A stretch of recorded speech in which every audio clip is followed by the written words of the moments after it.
కొంతమంది ప్రజల పట్ల ప్రేమ అంకిత భావం ఉన్నటువంటి నాయకులు వచ్చినట్లయితే ఈ రాష్ట్ర పరిస్థితులు దేశ పరిస్థితులు బాగుపడాలని జరిగేటువంటి పోరాటంలో మేము భాగం కావాలని నిర్ణయించుకొని మేము కూడా ఇవాళ కాంగ్రెస్ పార్టీలో చేరి పనిచేయడం జరుగుతుంది. ఒకనాడు మేము మీ అందరికీ తెలుసు, ఈ చట్టసభలు ఈ రాజ్యాంగం కూడా మన ప్రజల 10 సంవత్సరాలు తీర్చడంలో విఫలమైన పోరాటాల్లో పాల్గొన్న వాళ్ళం, ఒక నూతన సమాజం కోసం కలగట్టు పనిచేసిన వాళ్ళం. అయితే ఇవాళ మాకున్న అవకాశాల మేరకు మనందరికీ తెలుసు దేశం చాలా ప్రమాదకరమైన పరిస్థితుల్లో ఉన్నది. రెండవ ప్రపంచ యుద్ధం జరిగినాడు సామ్రాజ్యవాద దేశాలతో కూడా ఆనాటి ఆ అధర్మ యుద్ధాన్ని ఓడించడానికి నాయకత్వం వహించినటువంటి ఎంతో మంది ఆనాటి ప్రజాస్వామ్య దేశాల నాయకులైన వాళ్ళు శత్రువులతో కూడా కలిసి పెద్ద శత్రువును ఓడించడానికి పోరాటం చేసిన చరిత్ర మన అందరం చూసినటువంటిది, విన్నటువంటిది. కాబట్టి ఇవాళ ఈ దేశానికి అత్యంత ప్రమాదకరంగా ఫాసిస్ట్ పద్ధతిలో పరిపాలన కొనసాగిస్తున్నటువంటి బీజేపీని, ఆర్ఎస్ఎస్ ను ఓడించాల్సినటువంటి అవసరం, కర్తవ్యం మనందరికీ ఉంది.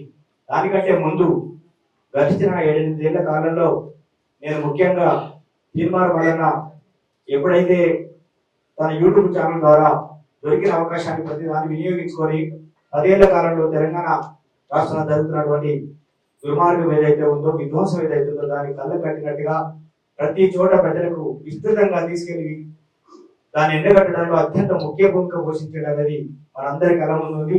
ఇవాళ కాంగ్రెస్ పార్టీ అధికార ప్రతినిధి అయినా ఉన్నదిన్నట్టుగా మనం మాట్లాడుకోవాలంటే కాంగ్రెస్ తన సొంత బలంతో గెలవలేదు. ఈ రాష్ట్రంలో కాంగ్రెస్ ను ప్రజలు చేయబట్టి తీసుకెళ్లి అధికారంలో కూర్చోబెట్టినటువంటి పరిస్థితి.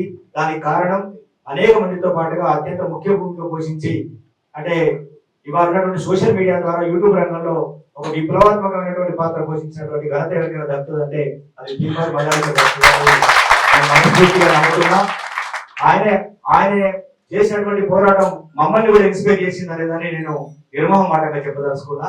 అట్లాగే ఆయనలాగానే ఇంకా కొంతమంది సీనియర్ జర్నలిస్టులు, యువ జర్నలిస్టులు కూడా కీలకమైన భూమిక పోషిస్తూ రాష్ట్రంలో మార్పు కోసం తీవ్రమైన ప్రయత్నం చేశారు. అనుకున్న విధంగా అందరి కృషి మూలంగా నిర్మాణ లాంటి వల్ల ముఖ్యమైన కృషి మూలంగా ఇవాళ రాష్ట్రంలో ఒక మార్పు జరిగింది. ఈ దేశంలో జరగాల్సిన మార్పు కోసం ఇంకా పోరాటం మన ముందు మిగిలే ఉంది.